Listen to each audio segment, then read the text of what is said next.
Good morning. Welcome to another edition of Leon County Today with Sheriff Walt McNeil. I'm Shawn DeKnight. And Sheriff, another interesting show we have here today and a really interesting perspective, I think. Yeah, I mean, oftentimes we don't think about the victims of crime.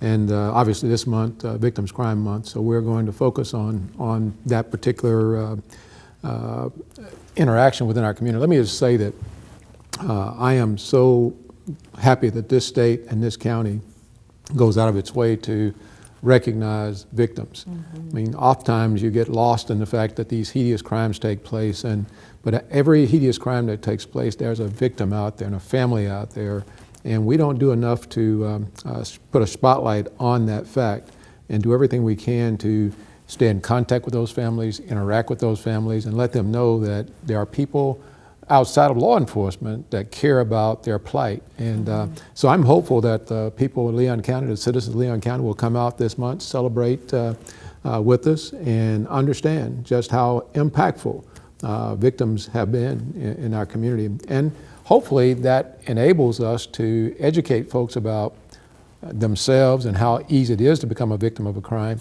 and hopefully, again, work towards driving our crime rate down here in Leon County. Right, that awareness component is very important. And like you said, you know, a lot of times we hear of things and we go on with our lives, but there are people who are dealing with that every day. And so, you know, really today we're going to hear from a mother who shares her personal story on how crime impacted her, but then also our victim advocates and what they do to help victims through this very traumatic process. Well, Pat Tuthill has a tremendous story to tell. Her daughter, we'll get into that a little later, but obviously our victim advocates getting out there in the community, interacting with those families, they actually are the emissaries for law enforcement to the victims of our community. And the more we can learn, citizens can learn about our victim advocates, about the victims, the better off we are in terms of building total community. And at the end of the day, Shawn, that's what it's all about, is all the folks in Leon County and in our state working towards making sure that we take care of each other. You know, that's the most important thing I believe that any of us can do, is be our brother's keeper. And Victims Crimes Week is a chance to do that, to be our brothers and sisters keeper. Absolutely. Well, a lot in today's episode. We're going to talk about some of the local events that are happening and all the awareness components and what exactly do our victim advocates do. So great information. We want to make sure that you stick around. And coming up next, we will hear a mother share her personal story of how she was impacted by crime. But first, let's check in with Sergeant McMillan with our Crime Tip Tuesday. Hello, everyone. This is Deputy Shane McMillan, Public Information Officer for your Leon County Sheriff's Office, and here's today's Crime Tip Tuesday. Vehicle burglaries are more often than not a crime of opportunity. Here are some tips to prevent vehicle burglaries. Don't leave valuables or firearms in your car. Always park in busy, well-lit areas whenever possible. Never leave your keys in your vehicle, and always lock all doors and windows when you are away from your vehicle. Every night, follow the 9 p.m. routine, and remember, lock it or lose it. In just a few weeks, we'll recognize National Crime Victims' Right Week. And our first guest today knows all too well the impact of crime on a victim. Pat, tell us about your daughter's situation. As you are aware, my daughter Peyton Tuthill, I lost her 22 years ago, which still seems like yesterday. That's the thing about violent crime. And she was a very brutal homicide by a stranger. She was getting ready to enter graduate school. And this man was sent from the state of Maryland to the state of Colorado on a Greyhound bus and was let out of, he was serving 20 years. And after 22 months, not years, months, he was released and put in a Greyhound bus. Wow. Unbeknownst to the state of Colorado, and he went into a halfway house. And my daughter, she had just moved there to go to graduate school. After I was able to breathe again, I realized I had a mission, and I'm a woman of faith, of great faith. Yes. And that mission was to find out what happened and how that transfer of a person occurred. And in doing so, I was able to channel, as you can imagine, Sheriff McNeil, the rage, the sadness, My life was shattered.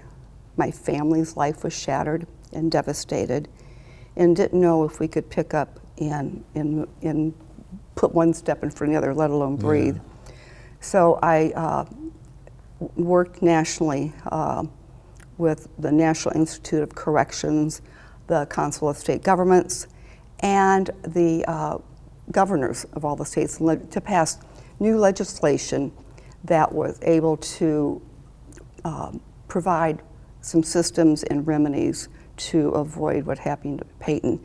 But in doing so, I met thousands of survivors, crime survivors across the country, and created the Peyton Tuthill Foundation as a way of helping others. And I felt like not everybody can speak. I was given a voice by the grace of God to speak. And I give scholarships now to children who have lost either parents or siblings to homicide. And I have to make one thing very clear. I tell everybody, crime does not discriminate. I don't care what socioeconomic, what zip code, where you are, it doesn't matter. As citizens, we're all vulnerable. Well, Pat, why is crime victims so important to you? I know about the daughter, but what have you learned that makes that resonate with you? Because there is so much that can be done for crime victims that's not hasn't been done in the past. And one of the things you mentioned, we live in Florida, Leon County, and there's an enforcement of victims' rights. And that was passed by the legislature with Marcy's Law a few years ago. So in every county, victims can be assured that they have their rights and they're going to be enforced. The other important part is access to services and direct services. The Sheriff's Department, the TPD, the state attorneys, all have victim advocates, and they really are our connection. They're our lifeline. They are our lifeline after a crime occurs. And there are some crimes that are less serious, more that are more serious, but they're the lifeline. Pat, it's so important your foundation is to Crime Victims Week. Talk to us about how does anybody out there that'd like to to know more about our foundation, tell us about that. Oh, absolutely. Just Google Pat Tuthill or Google Peyton, it's Peyton, like the football player, Peyton Tuthill Foundation.org. And these scholars, I call them children because they are children. To me, they're children. Once they receive a scholarship, they can apply and have it for 4 years until they graduate. We connect them with one another for a support system. I require they have some kind of grief counseling for a year, and it doesn't have to be paid grief counseling. But I have found by having that foundation, and a byproduct of the scholarships is the connection, and the connection is so important, so they do not know that they know they're not alone, and I can connect them to other services in their community also. Well, Pat, thank you so very much for what you do. And coming up next, an LCSO victim advocate tells us what help is available to victims of crimes. Stay tuned.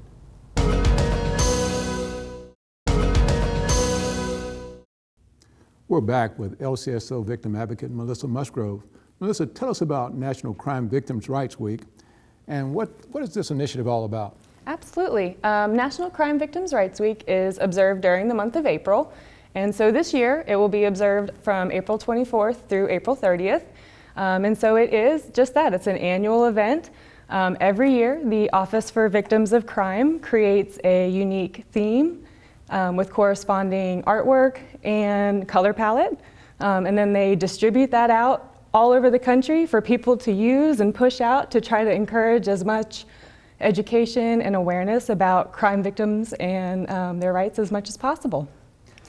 You know, I am always intrigued by our victim advocates, but tell our audience, what does the work of the advocates mean, particularly for our victims out there? Exactly how are you engaging with the victims? Yes, absolutely. So there is a full unit of advocates on staff 24 hours a day, 7 days a week. So our goal is to always try to connect with a crime victim as soon as possible after a crime has occurred. We want to go ahead and provide crisis intervention counseling to them so that we can help them work through the emotions they might be feeling of the trauma they just experienced.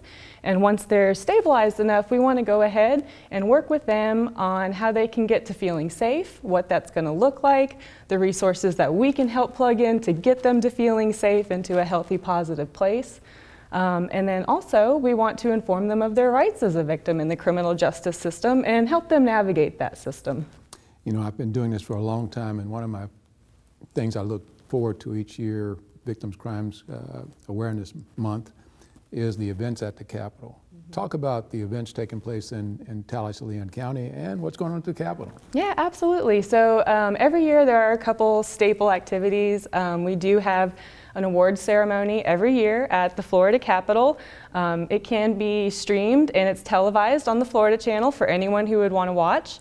Attorney General Ashley Moody comes and she presents awards for victim services, or I guess I should say excellence in victim services, to sworn officers, to civilians, to someone like Pat Tuthill you just met, someone who has been personally affected. So it's a very moving ceremony and they do a beautiful job with it every year. We also have a luncheon here locally. One of our local coalitions, the Big Bend Victim Assistance Coalition, hosts an annual National Crime Victims' Rights Week luncheon, and they take the time to honor victims of crime and their surviving family members, and they also do an award ceremony of their own. But I am excited to talk about some of the Sheriff's Office activities that we have planned. Yeah, so we do have a lot of those planned we're excited about. One thing that we want to do is Denim Day. On Wednesday, April 27th, we want everyone to wear their denim and their blue jeans. I approve that. Yes. Okay, yes, go ahead. we got it. And we got it. And we are so excited because Denim Day is something that it's not just national, it's international. It started in the 90s over in Italy, and it's actually based out of a sexual violence awareness movement. So we want to wear our denim and support victims of sexual violence on the 27th.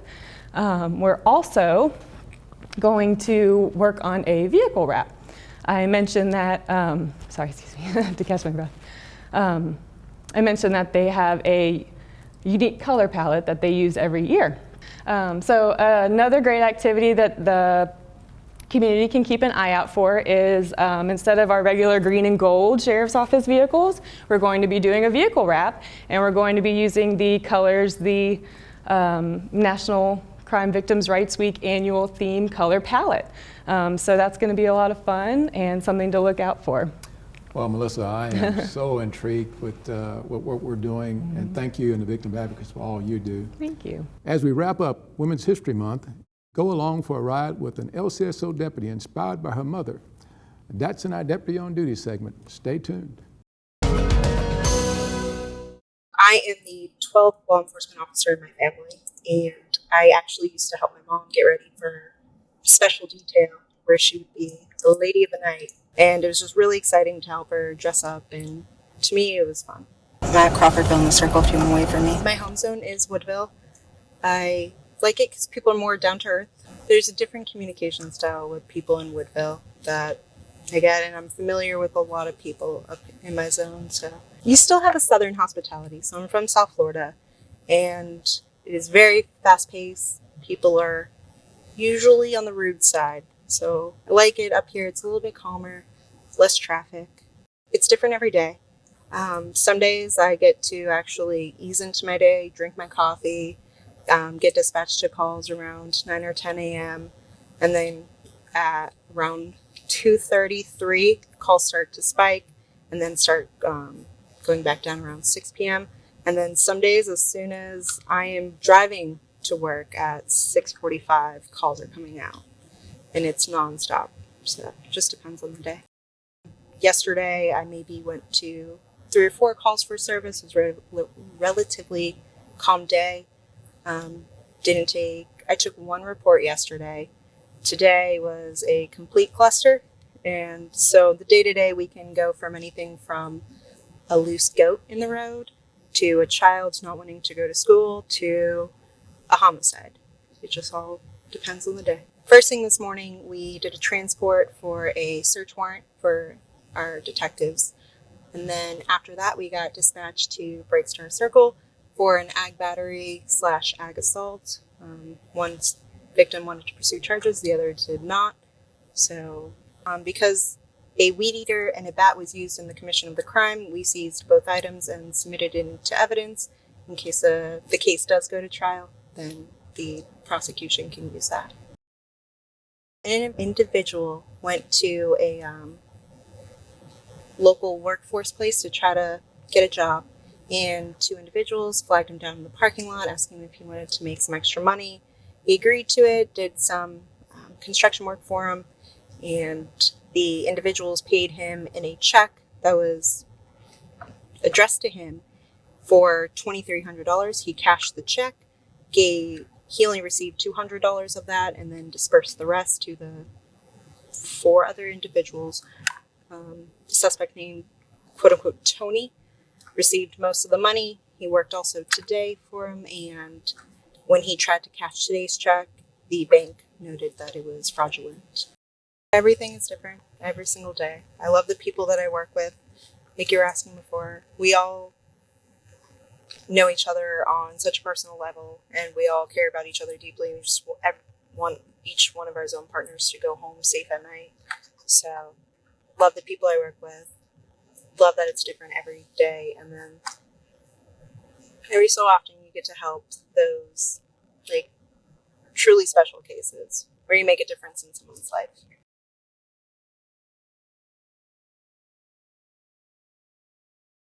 Welcome back to Leon County Today with Sheriff Walt McNeil. And Sheriff, wrapping up Women's History Month, I'm so inspired by the women in law enforcement, particularly at our agency, because they are in a male-dominated field, but so many of them do such a wonderful job. A few months ago we celebrated having one of our first female captains retire. We just brought on this Assistant Sheriff Agatha Gilmore. There's obviously been a void of females in our profession, and I am so happy to have the opportunity to work with so many outstanding persons, particularly people like Agatha Gilmore, and to understand that we've got a police officer, a sheriff's officer, who came into law enforcement because she was inspired by her mother, just speaks to the opportunities out there for women to come into law enforcement. We obviously have a lack of the kind of exposure of women I'd like to have in the Leon County Sheriff's Office, so I'm hopeful that somebody else out there is inspired by their mom, or inspired at all from a woman's perspective to come into law enforcement. We need women engaged in protecting and serving the citizens of Leon County. So if you're out there listening, come on over to Leon County Sheriff's Office. We have a job for you.